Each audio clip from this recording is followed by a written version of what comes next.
तो hello guys, good morning. अभी दिन की शुरुआत हो रही है। सुबह का 9 बज रहा है। आज बहुत ज़्यादा हवा बह रहा है, ठंडी बहुत है। आज धूप नहीं निकला है, अभी 9 बज रहा है। तो हेलो गाइस, शाम के 6 बज रहा है, अंधेरा हो चुका है। आज हम कहीं गए नहीं। हैप्पी दिवाली आप सबको। दोस्तों, कल दीपावली है। दीपावली के लिए आपको बहुत बहुत हार्दिक शुभकामनाएं।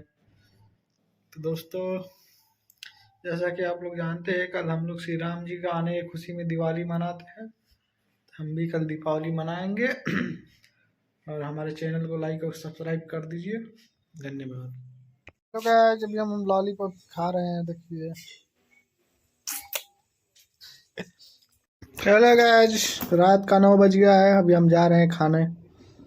आज खाने में आलू गोभी की सब्जी और पराठा खाते हैं। आज खाने के बाद मिलते हैं आप लोगों से। खाना दिखता है ऐसा।